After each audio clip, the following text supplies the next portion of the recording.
Nasikia corona tu, sijajua ya aina gani. Okay. Nakuja ndani ya mwili style gani? Ama inafanya mtu nini kabla afukufe. Hata nikipata shinde gani, ule anastahili kudila maisha yangu yule. Ule mba vyote. Mungu. Usijiharibia wakati kufukuzana naye. Akikosa kufukuzana naye, sasa yeye ndiye atajua vile nitaishi ama vile nitakufa. Kabisa.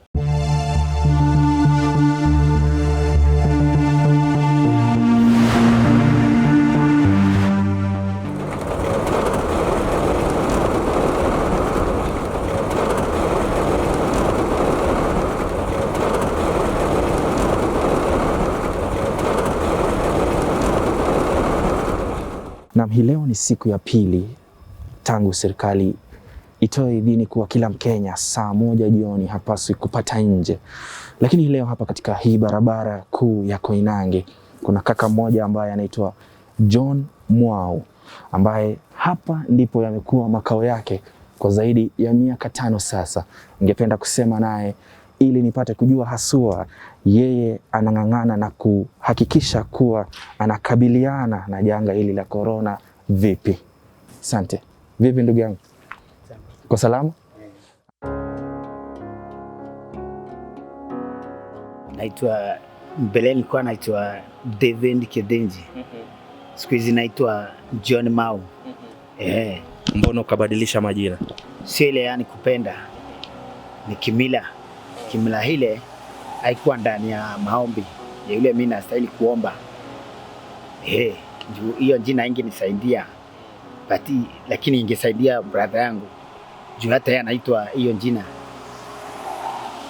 Tukiuliza sana, sio vizuri hata mtoto wa brother yako ama cousin yako kuitwa jina ile wewe unaitwa. Kwa sababu hamwezi tumika duniani vizuri.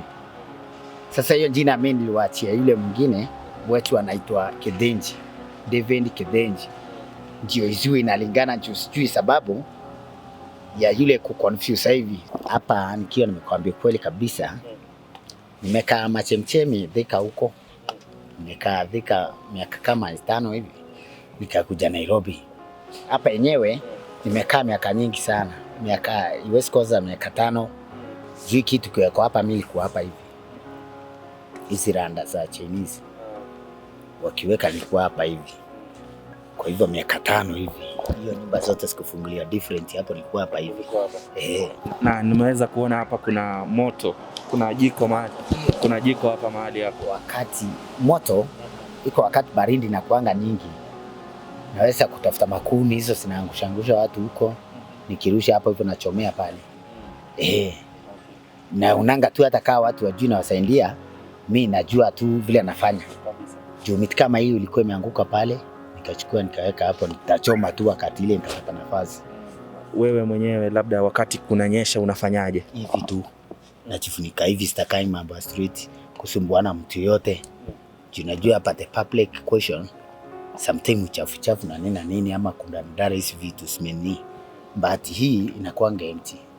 Ilikuwa empty hivi kwa natumika. Tulianza kuweka tumrashto wangu wa viatu na nini. Naweza kubadilisha asubuhi naenda shughuli zangu. Na hiki kifuli ni wewe umeweka hapa? Hiyo kifuli mimi ndio nimenunua. Nikaweka. Hii maskrevu sile ndanga nanunua kwa Kariakoo kiwa mbaya najaribu kulipia. Kikosa kwa mzuri narusha hapa hivi nangojea. Unalipia nini? Hizi kama simu. Battery. Hizi za kuokota. Sasa kununua.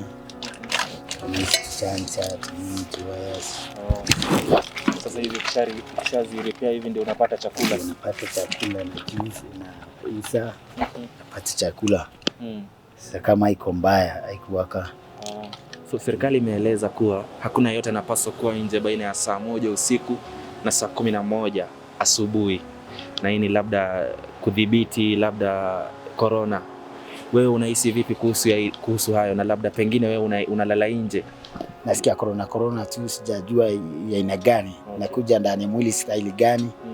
Ama inafanya mtu nini kabla afukufe. Ni virusi ambavyo labda pengine unaweza pata mtu ameshika mahali akapata mkono ukaweza kujigusa labda mdomo ama pua vikaingia mwilini ukakuwa na matatizo ya kupumua ikaharibu labda zile lungs zako hivyo, na kisha ukaishiwa na hewa ukafariki. Sasa tukipapanua vizuri maisha yangu mimi vile najua, ukisikia tu kimefika ugonjwa ijulikana sio mwanadamu umetengeneza, sasa hao ishauri yao wenye kujua juu. Mimi nikijua kwanza, hata nikipata shinde gani, ule anastahili kudila maisha yangu yule mba vyote. Mungu. Usijiharibia wakati kufukuzana naye. Akikosa kufukuzana naye, sasa yeye ndiye atajua vile nitaishi ama vile nitakufa. Kwa sababu hii ugonjwa kufikia pale amefikia, kwa hakika hakuna mwanadamu anaweza tengenezea mwanadamu wenzake ugonjwa. Yeye mwenyewe tu ndiye anajua vile ametengeneza. Kwa hivyo hata nikikufa, wacha naye tu nika hivi. Kabisa.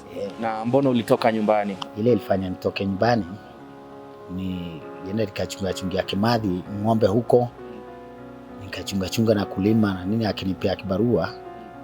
Mbati sile vitendo wenyewe mimi nilikuwa nafanya sio vitendo mbaya kubwa, lakini sio ya kawaida ya maisha yangu. Mimi nilijua niko na makosa pale. Kwa sababu hata kama wale wangeweza kunielezea vile nimekaa, mafikiri yangu iko vile ningekuwa ninafanya. Kuliko vile nilikuwa nafanya. Ulikuwa unafanya nini? Wachungia ng'ombe, kazi ya hoteli, bahati yao kwa na hoteli sana. Hoteli kwa naenda Isiolo huko kufanya kazi nini. Ile ndio ilifanya nimwambie kwa heri ya half time, wacha niende nifikirie maisha yangu vile itakuwa. Mimi nimeshaenda hata Mombasa miguu, wengi sana wakitaka kuongea ukweli. Nimeshaenda Kisumu huko na miguu, Kitale na miguu. Nimeenda Mwau huko na miguu. Pale kwingi sana. Ungependa kurudi nyumbani? Sana. Sasa hata nikirudi najua huko nimepropea. Huko hata nikirudi najua kuko sawa juu nimemtuma sometime amejaza vile nimemwambia. Juu yeye namwambianga nikiwa hapa tu anasikia anatenda hivi. Unamwambia nani?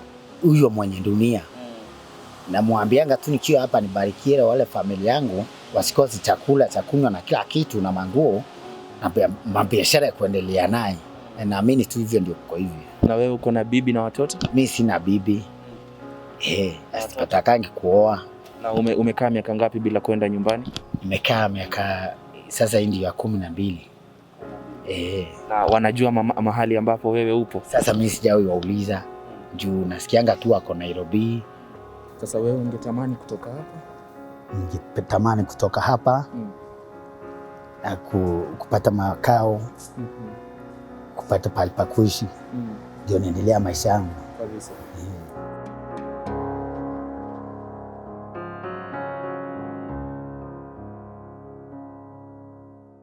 Ari yake kuwa anavyonieleza ni kurudi kwao nyumbani kule sehemu za Meru, na anatumai popote pale familia yake iliko itaweza kuja na kumnusuru kutoka mahala hapa. Unaona hii unaishika hivi. Nitakusaidia kidogo nikuonyeshe, inakusaidia kukinga pua unapozungumza na mtu. Unaiweka hivi. Unaona? Kisha hivi. Sasa wakati unasema na mtu upati labda yale mate yakakuja mdomoni, na kisha unavaa mkononi kama hivi. Kila saa. Kila saa. Lakini nitakupa zingine alafu ubaki nazo kama 2-3 za kusaidia kwa sasa kabisa. Sivyo? Sasa hata 2 mimi nasaweka. Unaona? Ndivyo hivyo basi. Lazima ina mchele kabisa. Sasa unaona ikiwa hivyo iko sawa kabisa. Sasa hivi sasa wakati unazungumza na mtu anatia tu kwa vile unaweka hivi, ukitaka kumsalimu unamsalimu. Msalimia mbati. Sasa hivi. Asante sana. Funga hapa sasa. Sasa funga hapa.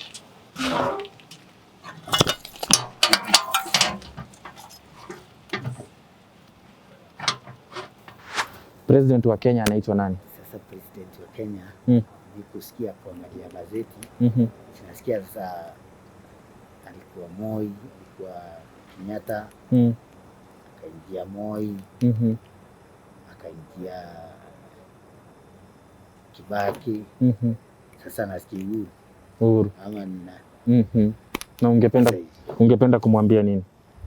Sasa yule mimi siwezi pata kumwambia kwa sababu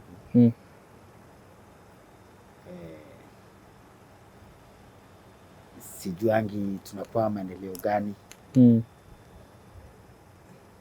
Yeye mwenyewe angejua vile angeniambia, sio mimi ningejua vile namwambia.